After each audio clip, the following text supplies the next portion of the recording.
Assalamualaikum warahmatullahi wabarakatuh. Alhamdulillahi rabbil alamin, wal aqibatu lil muttaqin, wala udwana illa 'alal zalimin. Asyhadu an la ilaha illallah wahdahu la syarika lah, wa asyhadu anna sayyidana Muhammadan abduhu wa rasuluh. Allahumma salli wa sallim wa barik ala sayyidina Muhammad wa ala alihi wa sahbihi ajma'in. Rabbi shrah li sadri wa yassir li amri wahlul 'uqdatam min lisani yafqahu qawli, amma ba'du. Muslimin dan muslimat yang mudah-mudahan dirahmati, diberkati dan juga diredai oleh Allah Subhanahu wa taala, insya-Allah. Alhamdulillah, syukur kepada Allah Subhanahu wa taala kerana pada malam ini kita masih lagi dipanjangkan umur oleh Allah. Pada malam ini kita diberi taufik hidayah, sama-sama dapat kita bertemu dan berkumpul semula di rumah Allah Subhanahu wa taala. Dapat sama-sama kita tunaikan solat fardu maghrib secara berjemaah. Alhamdulillah, ya, dapat juga sama-sama kita buka puasa dekat surah, ya. Alhamdulillah, sama-sama dapat kita solat fardu maghrib berjemaah. Sama-sama insya-Allah pada malam ini kita dapat meneruskan balik ilmu kita daripada kitab Nasihat Agama dan Wasiat Iman. Insya-Allah malam ni kita sambung kitab kita muka surat 121. Ya, tertib para ulama. Muka surat 121 kita akan membicarakan tajuk tertib para ulama. Yang ni kitab Jawi, ya. Kalau kitab Rumi 109, ya, kitab Jawi 121, Rumi 109. Baik, kita masuk kepada tajuk tertib para ulama. Tertib ni maksudnya urutan. Ya, ulama-ulama ini dia kena, kalau orang Melayu dia sebut tertib lendit, adab sopan, ya. Maknanya buat kerja dia tak boleh terburu-buru melintang pukang, dia kena ada urutan. Itu dia kata tertib. Baik, adalah menjadi tugas dan tertib yang utama bagi seseorang alim itu, iaitu memimpin orang umum, yakni orang awam, dengan perbuatan-perbuatan sebelum perkataan. Orang awam ni dia nak tengok, contohnya macam hari ni hari Ashura. Orang awam duk tengok, ustaz macam mana? Ustaz tak puasa ke? Allah, kan. Tok Imam tak puasa ke? Orang tengok. Kita cakap lah fadilat puasa tapi tak puasa tak yalah. Ayah cakap kat anak-anak, ada pun hari Ashura ini sangat besar pahalanya bagi orang-orang yang berpuasa sunat. Dia hapakan dosa setahun. Anak tanya ayah puasa tak? Ayah tak puasa lah. Anak kata pirah boleh belah, kan. Kena tunjuk. Kita nak suruh orang datang salat berjemaah dekat Masjid Surah. Jemaah tanya, ustaz pergi tak salat jemaah kat Masjid Surah? Kita pun kaki ponting juga, kan. Hari tugas imam baru pergi, hari tak tugas tak pergi. Astagfirullahalazim. Maka orang akan komplain dan condemn kita. Sebab tu banyakkan tunjuk contoh. Nak bersedekah, sebelum suruh orang sedekah dulu. Kalau suruh orang baca Quran, sebelum suruh orang baca Quran dulu. Biar orang tahu kita ni dalam keadaan sentiasa berada di hadapan daripada sudut kebaikan. Apa juga kebaikan? Ziarah orang sakit, kita dulu. Tolong orang susah, kita dulu, kan. Zaman dulu-dulu orang tak pandai viral, tapi orang viral juga. Cerita ulama-ulama dulu, Allah, Tok Guru ni sampai ada yang sanggup tak pergi Mekah kerana jirannya sakit. Dia nak pergi Mekah, dah pergi dah belum tu? Sebab jirannya sakit, dia balik rumah, dia kata tak apalah, aku cancel tak jadi pergi Mekah. Duit aku nak pergi Mekah dah ambil kamu, kan. Viral cerita ni sampai seluruh Baghdad tahu cerita. Tuan-tuan, ni banyak cerita-cerita. Viral dulu dengan mulut ke mulut, barulah orang mudah pergi mengaji, kan. Allahu Akbar. Sebelum perkataan, sebelum cakap ceramah, tunjuk dulu contoh. Dan bahawasanya ia tiada menyuruh seseorang melakukan sesuatu perkara kebaikan melainkan ia sendiri telah memulakan dan mengambil berat terhadap perkara itu, dan tidak melarang seseorang daripada kejahatan, melainkan, oh yang ni kita dah baca itu, Masya Allah, baru teringat kan, kita baca bulan lepas kan, kita sambung sebelah, muka surat sebelah. Allahu Akbar, ya, kita dah baca yang ni. Atuk rasa macam baru selesai hurai. Kita dah hurai dulu sebelum ni. Baik, kita sambung tajuk perihal solat lepas ni, Masya Allah, ya. Ayat tu kita dah selesai tertib para ulama. Jadi tuan-tuan, kita masuk tajuk yang seterusnya. Tertib para ulama dah selesai dalam kuliah pada bulan yang lalu. Maka kita masuk tajuk perihal solat. Ini tajuk baru. Baik, ketahuilah wahai saudara-saudara sekalian, moga-moga Tuhan tambahkan kami dan kamu dengan pengetahuan agama dan memimpin kami ke jalan yang lurus, serta menghindarkan kami dari segala kejahatan diri dan kemahuan hawa nafsu. Bahawasanya solat itu adalah tiang agama dan sepenting-penting asas Islam yang 5 sesudah 2 kalimah syahadah. Duduknya pada sisi agama, laksana duduknya kepala pada sisi tubuh. Jika orang tidak boleh hidup tanpa kepala, demikian pula dengan agama. Tidak boleh teguh tanpa semayang ataupun tanpa solat. Demikianlah maksud daripada sebuah hadis. Tuan-tuan muslimin dan muslimat, ya, ulama kita ni bila dia mula bab ni, dia mula dengan doa. Doa kepada dia dan kepada kita. Ini satu tertib adab para alim ulama yang kita kadang-kadang tak buat. Kita banyak suruh anak, tapi kita tak sebut pun nama anak tu dalam doa kita. Kita banyak mengeluh kawan-kawan tak datang masjid. Tapi pernah tak tuan-tuan kita berdoa sambil menangis, ya Allah, jiran aku, adik-beradik aku, kawan-kawan aku ramai tak datang masjid. Kita mengadu kepada Allah Subhanahu wa taala, kan? Tuan, yang ni yang jarang kita buat. Saya baru tengok video satu ustaz ni, dia pergi ceramah, dia pergi try ikut jamaah tabligh, kan? Saya tak ingat apa nama ustaz ni. Saya tengok dalam video tadi, dia kata dia ni ustaz ngaji rata lah, saja nak pergi try tengok ikut jamaah tabligh. Tapi dia ni ustaz ni, dia kata saya ni ada satu penyakit pandai barat, kan? Saya, dia kata, pergilah sama-sama dengan jamaah tabligh ni. Jadi dalam hatinya tengok jamaah tabligh ni, dia kata tak ada ustaz, aku seorang ustaz ni, patut aku yang ceramah bagi bayat, kan? Dia kata patut aku ustaz. Jadi dia kata Allah Ta'ala nak tunjuk kat dia, bila ikut jamaah ni pergi rumah orang, dia kata pergi rumah orang, sampai sana tiba-tiba orang yang pertama ni tak layan dia orang, marah-marah apa pula.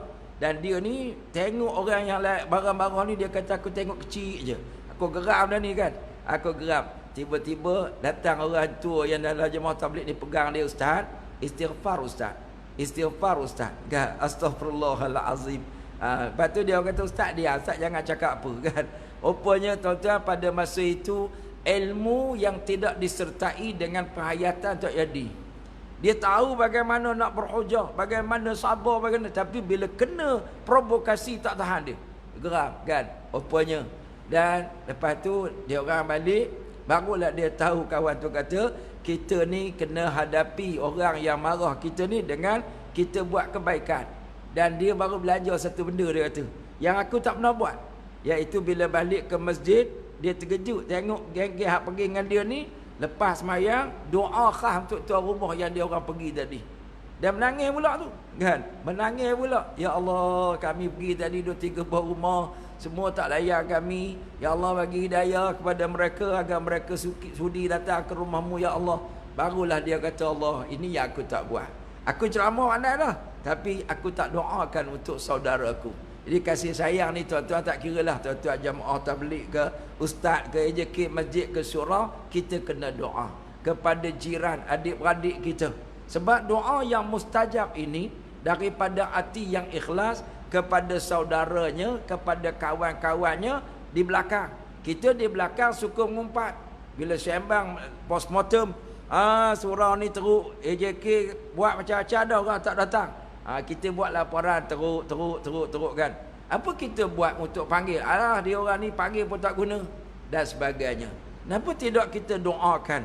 Pergi aja dan kita doa. Mudah-mudahan kita baik. Mudah-mudahan Allah Ta'ala selamatkan kita dan saudara kita daripada ikut hawa nafsu. Kemudian yang keduanya, barulah dia kata solat itu tiang agama. As-salatu imaduddin. Ya, salat itu tiang agama. Faman aqamaha faqad aqamaddin wa man tarakaha faqad hadamaddin. Siapa tegakkan solat, dia tegakkan agama. Dan siapa yang tinggalkan solat, dia runtuhkan agama. Tuan-tuan nak tengok keruntuhan institusi agama dalam masyarakat, dia akan bermula daripada tinggal solat. Khalfun adha'us salah.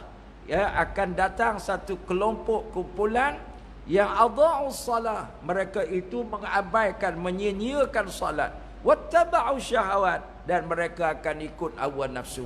Sekarang tuan-tuan sedihnya, ya, bila musim PKP ni tuan-tuan, mula-mula surau kena tutup, kita menangis tuan-tuan sebab tak boleh datang surau. 3 orang je boleh datang. Bilal dengan imam kan, dengan syiok 3 orang. Sedihnya mendengar laungan azan. Sayup, Allah bila nak buka surau.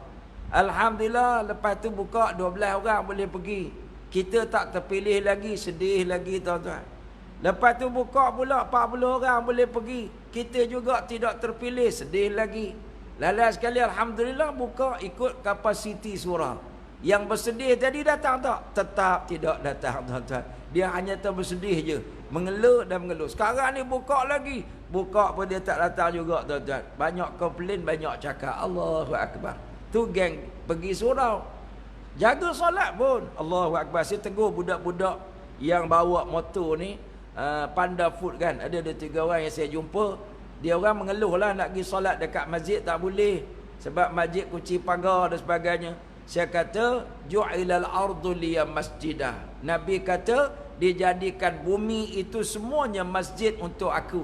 Kamu ambil wuduk, solat bawah pokok. Awak lah tika, saya kata. Biasakan norma baru kan. Pergi jalan mana-mana buat tika.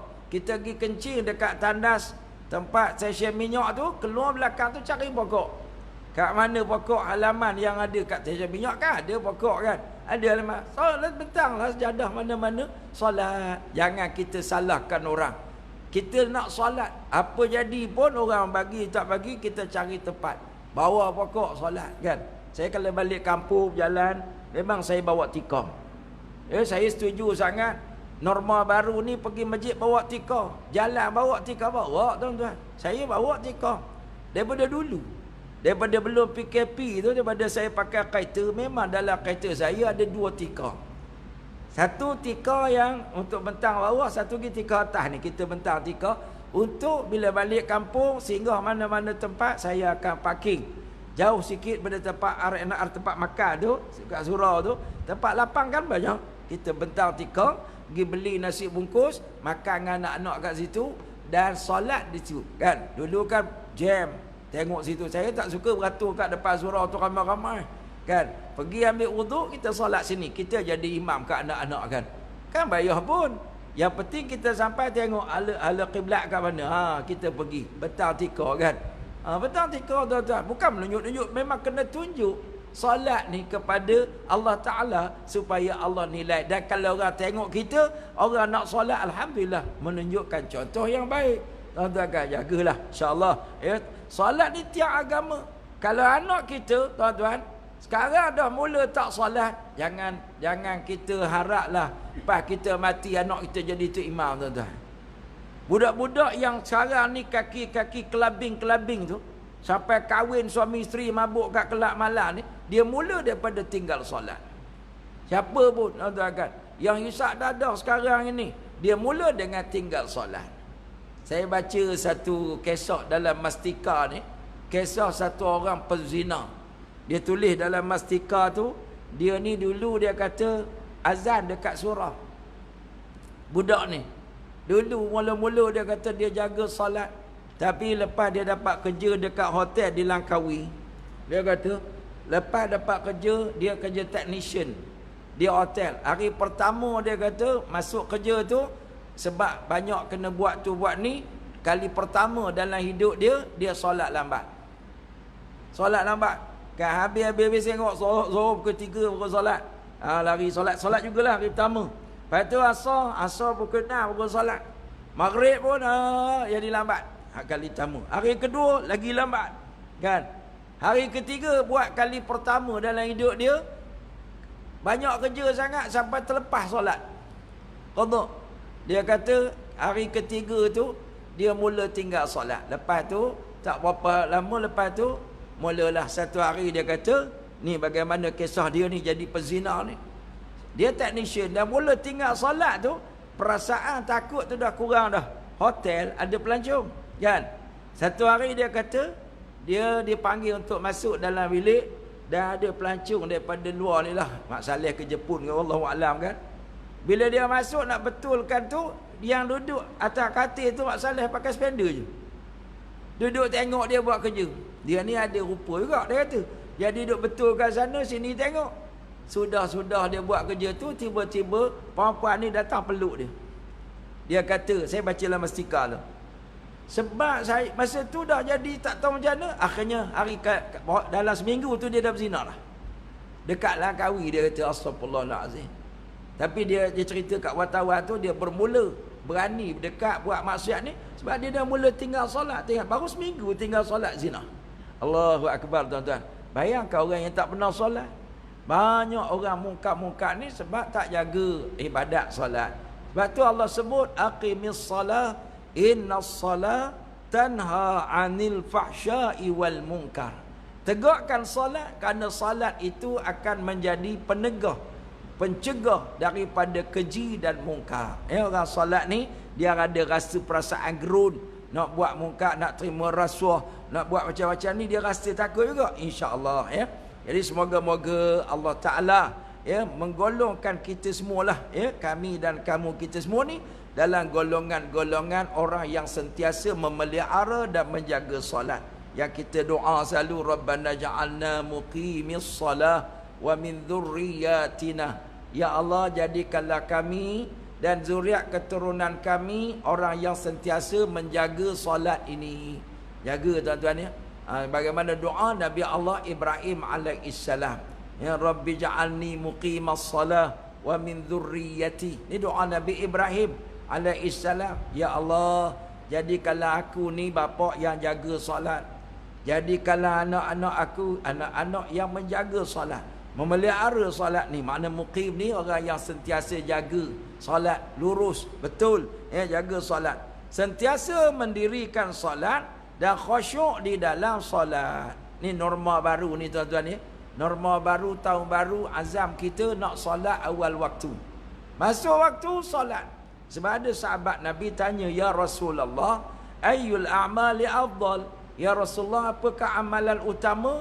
Jawab Nabi, as-salatu ala awqatiha. Ya, solatlah kamu di awal waktu. Masuk waktu solat. Solat berjemaah. Barulah pelan-pelan dapat solat khusyuk. Ya tuan-tuan, sekarang solat kita serabut. Allahu Akbar, teringat tak makan lagi. Allahu Akbar, teringat bini pesan beli mi sup buat balik.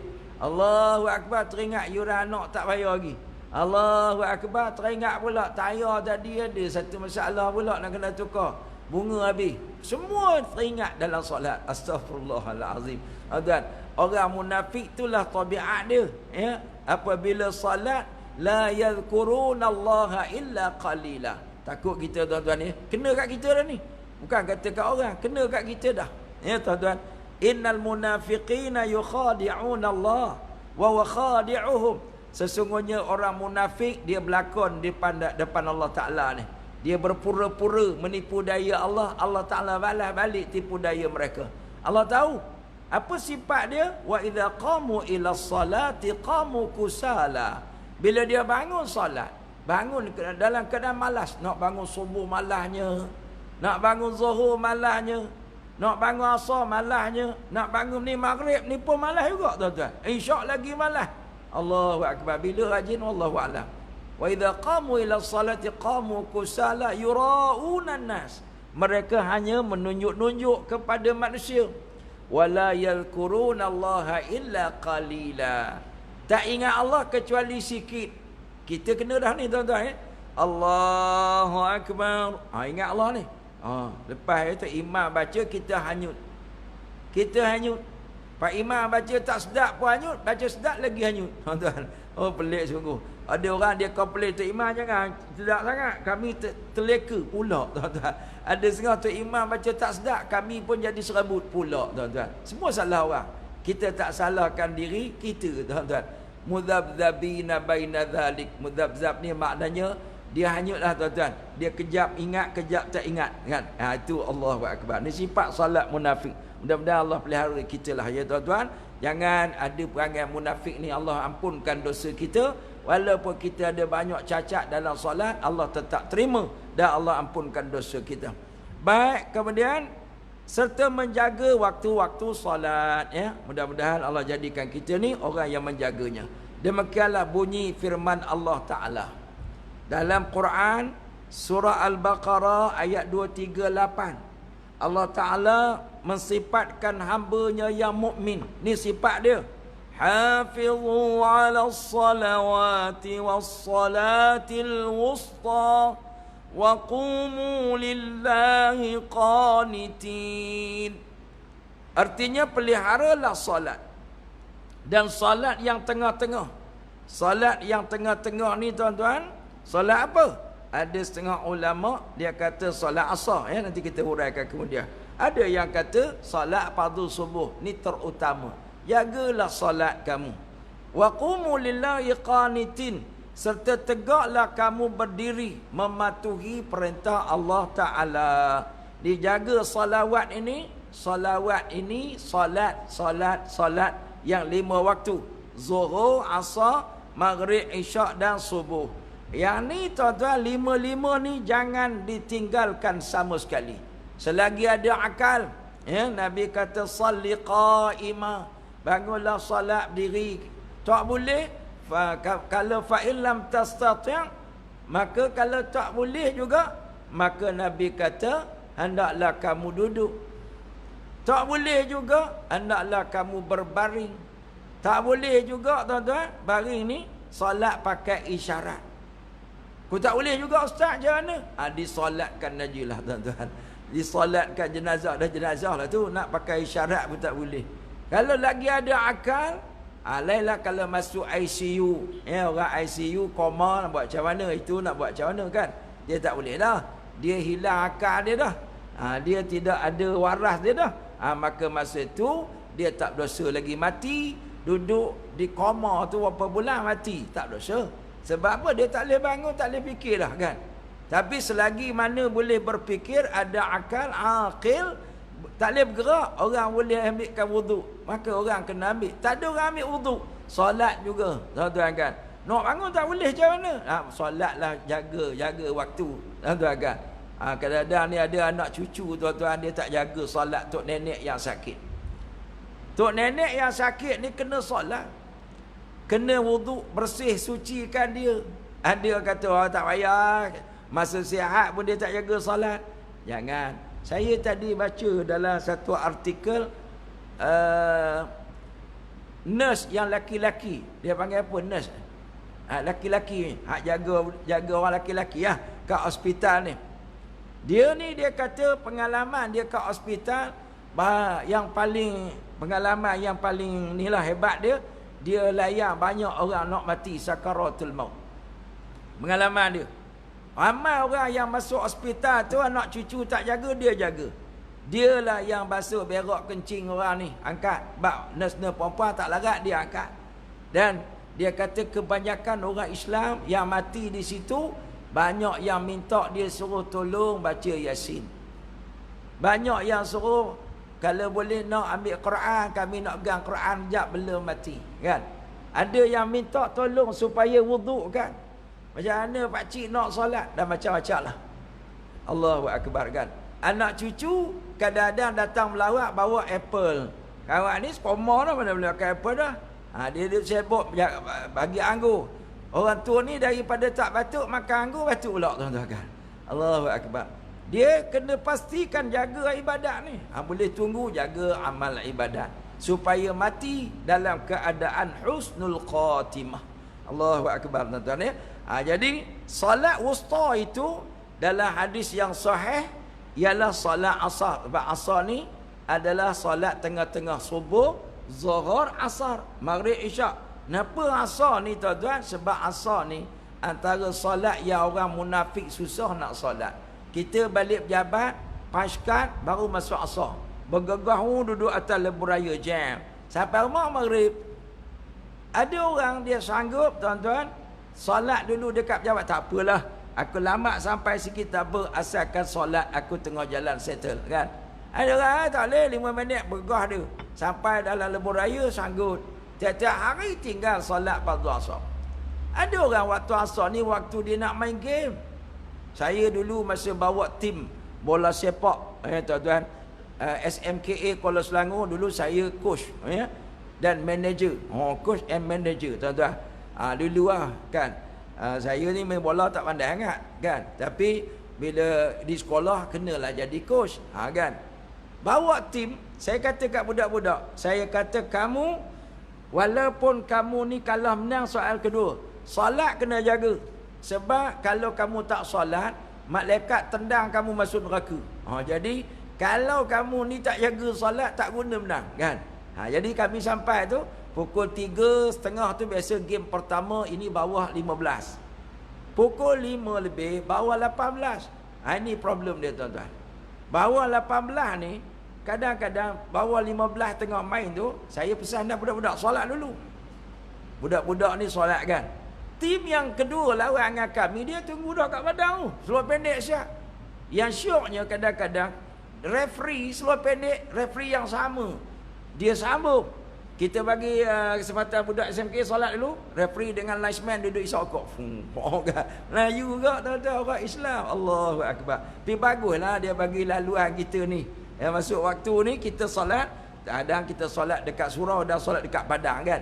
Bila solat baru masuk padang. Dia kata kita bagi laluan, sila-sila. Bagus dia tuan-tuan. Tapi dia tak solatnya. Memang saya sangka baik dia solat lah lepas game. Game ke-7 orang berhenti tuan-tuan kan.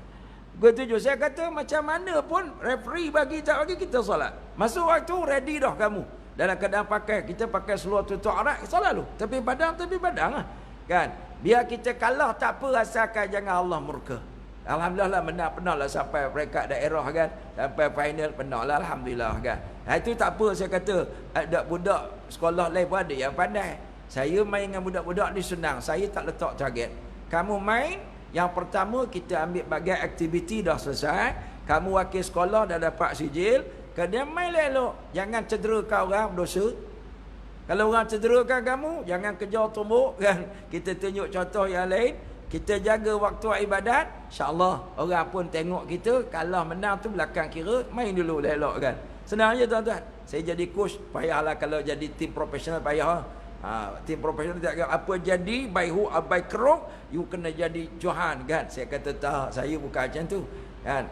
Jadi senang. Lepas tu dah tukar, dah datang orang muda-muda ni, saya ditukarkan kepada jurulatih takraw bersama dengan Ustaz Rosli. Kami dua kan. Lepas tu cara ni dah tua-tua ni tukar pula ambil silat pula. Silat lah kerja kami kan ni kan.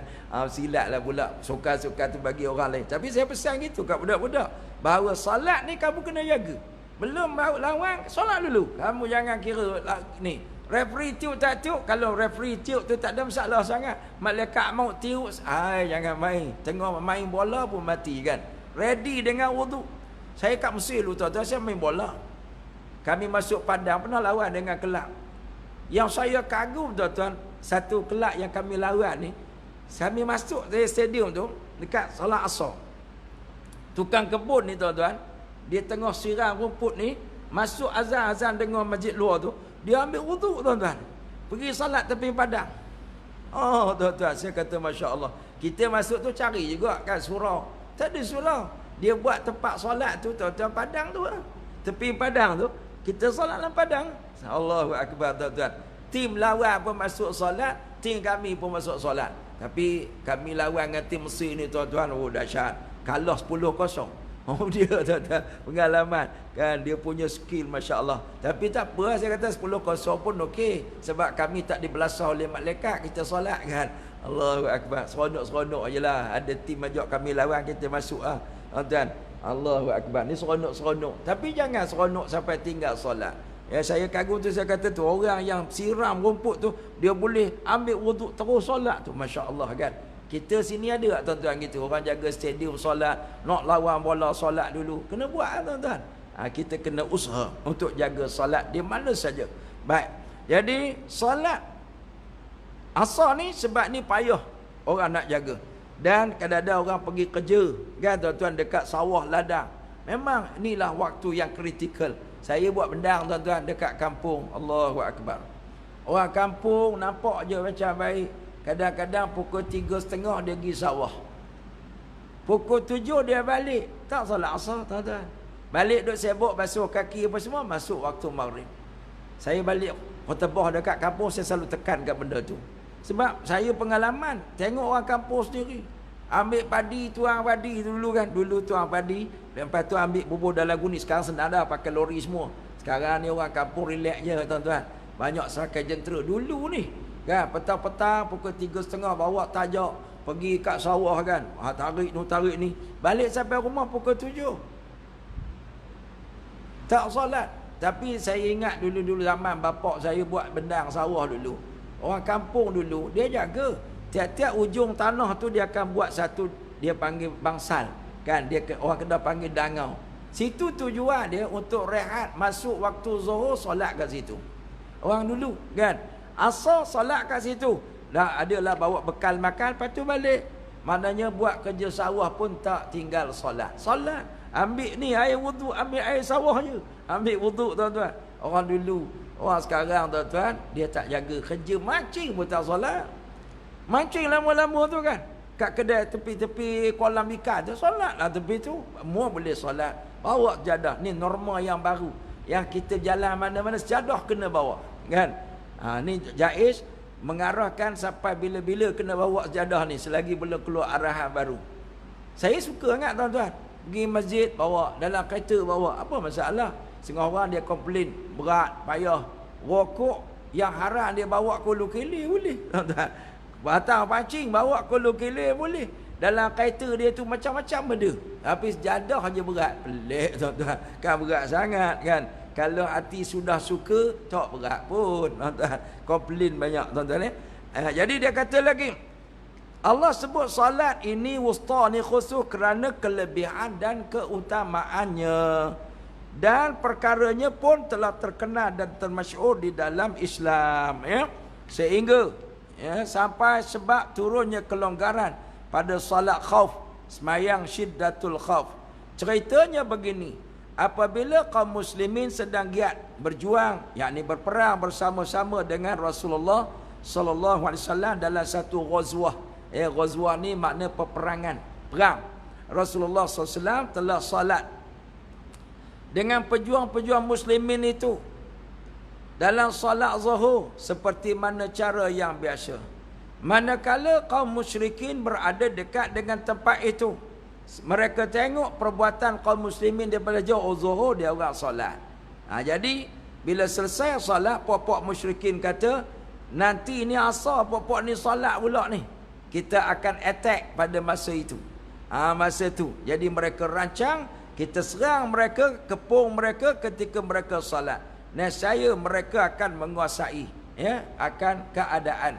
Mudah orang Islam lah kata mereka. Jadi mereka kata lepas ni mereka akan solat lagi ni. Solat yang lebih mereka utamakan. Solat yang paling mereka jaga. Sejak daripada tok nenek mereka, anak cucu mereka. Yang mereka utamakan lebih daripada tok nenek. Dan mereka utamakan daripada anak cucu. Solat asar ni. Kata orang musyrik. Orang musyrikin pun tahu. Ini solat ni orang Islam jaga sungguh-sungguh ni. Yakni solat asar. Jadi pada masa itulah turunnya Jibril alaihissalam mengajar kepada Nabi solat syiddatul khauf. Yakni solat ni tuan-tuan dalam keadaan perang, Nabi susun saf sahabat-sahabat Nabi. Nabi jadi imam. Rakaat pertama sama. Bila sampai rokok, maka rakaat tamu ni yang rokok hanya saf depan. Yang belakang stay. Belakang stay. Jadi lepas tu dia orang dah rokok, sujud, naik, baru orang belakang sujud pula, rokok sujud pula. Kan?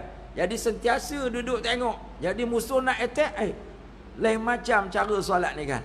Itu dia panggil solat khauf, solat khauf. Dia syiddatul khauf, dia kalau dah berkecamuk perang itu lain pula. Solat Allahu Akbar saja, lepas tu terus lawan, rokok pakai isyarat, sujud pakai isyarat kan. Itu syiddatul khauf. Solat khauf ni belum perang. Jadi takut diserang, takut dia attack, itulah cara Nabi tunjuk. Jibril ajar kepada Nabi, jadi rakaat pertama Allahu Akbar, yang semua orang ikut, kemudian terus rokok, yang belakang tak rokok. Dah duduk qiyam, baru belakang rokok naik sama balik kan. Itulah sampai habis. Jadi sampai habis solat itu Nabi stay tunggu dekat tahiyat ni kan. Sama-sama bagi salam. Itu tuan-tuan.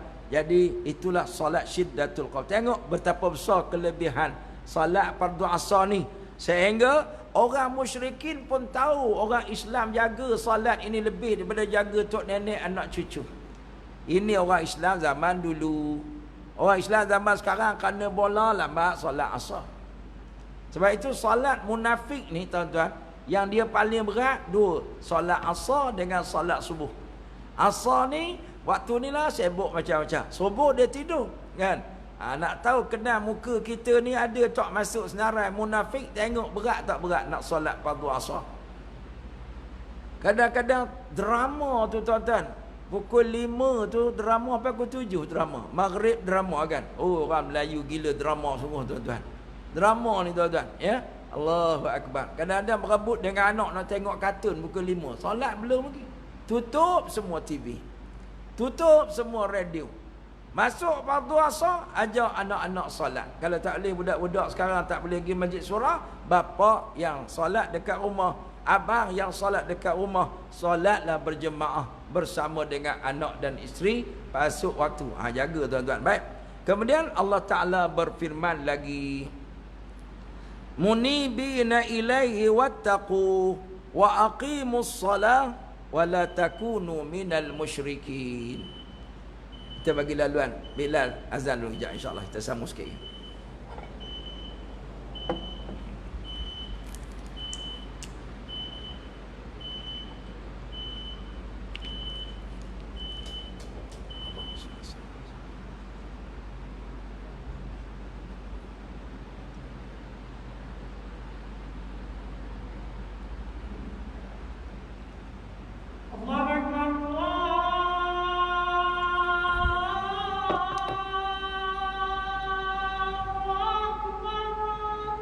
Allahu Akbar, Allahu Akbar.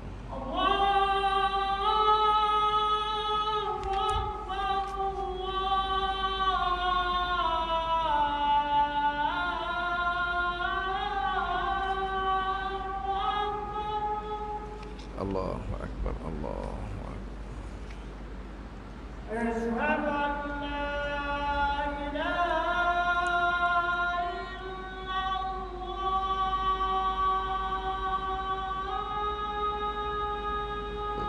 Asyhadu an la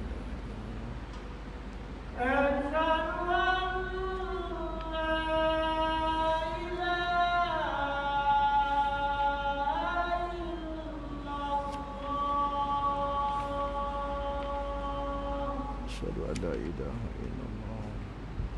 Asyhadu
Rasulullah sallallahu alaihi wasallam.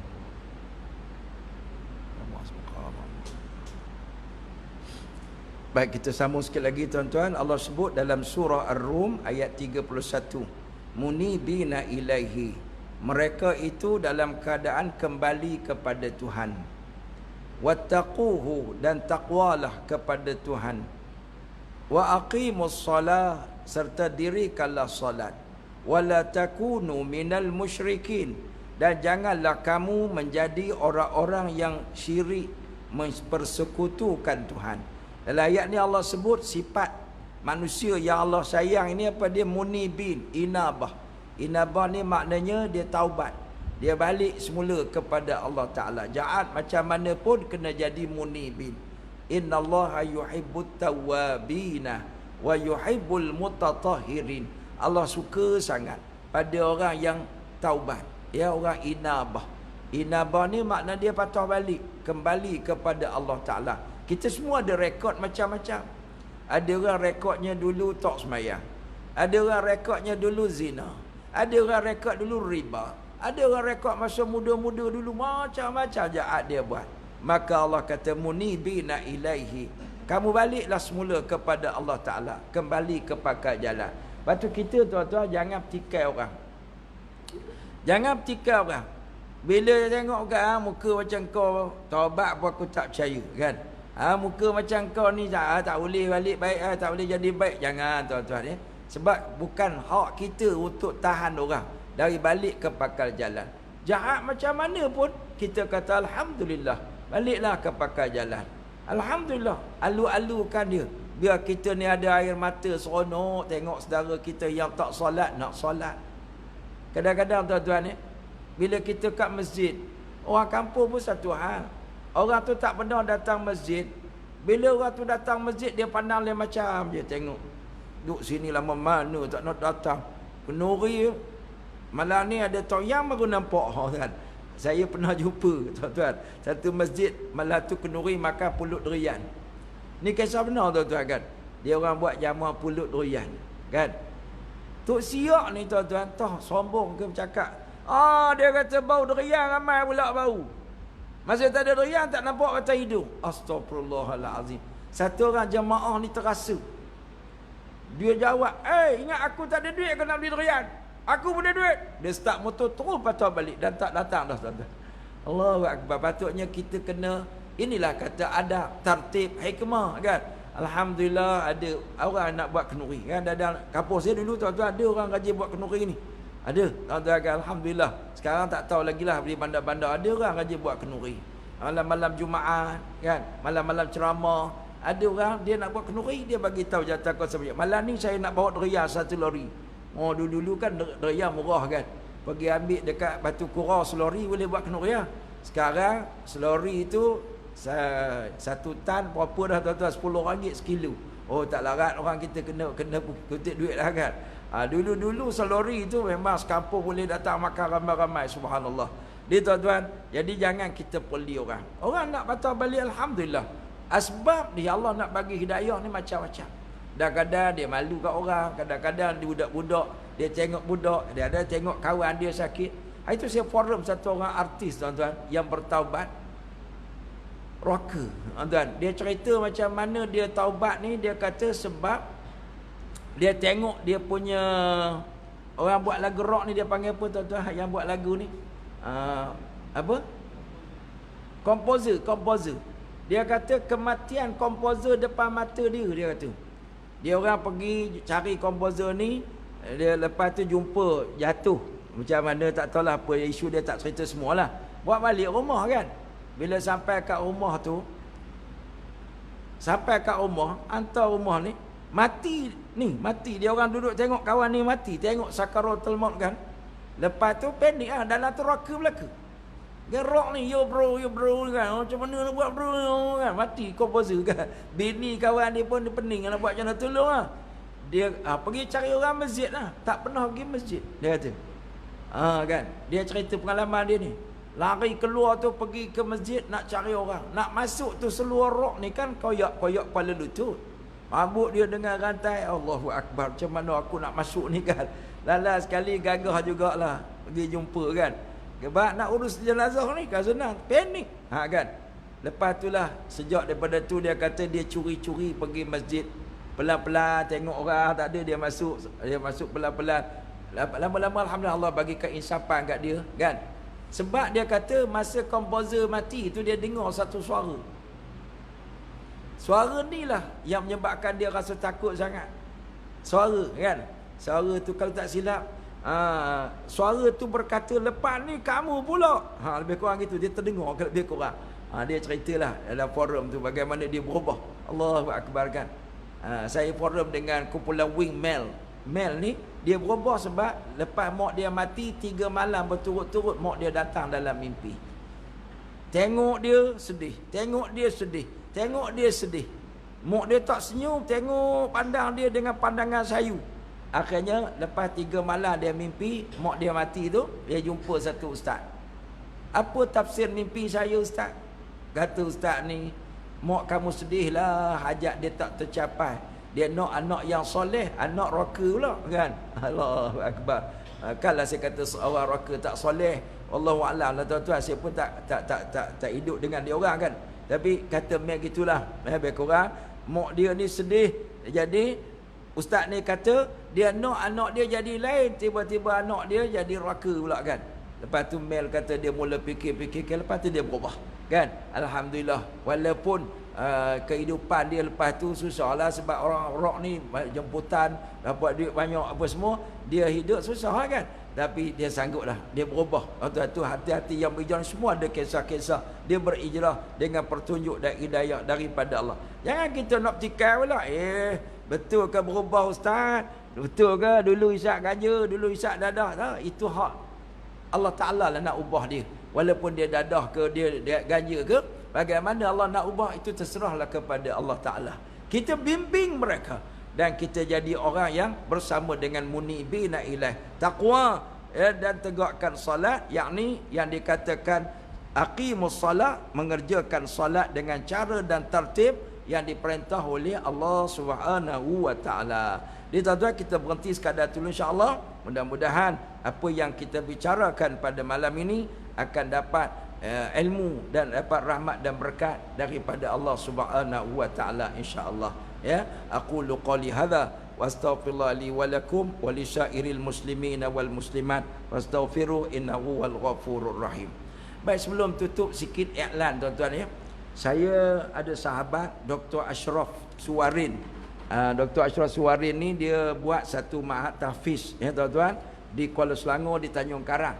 Jadi untuk cover dia punya ma'had tahfiz dia keluarkan produk Ashrafi ya, Ashrafi. Jadi adalah produk-produk dia. Kalau tuan-tuan tengok TV Hijrah tu ada Dr. Ashraf Suwarin kan, dia suka ceramah, suara dia lembut, cerita sakaratul maut kan dalam Radio Hakim. Ni Dr. Ashraf.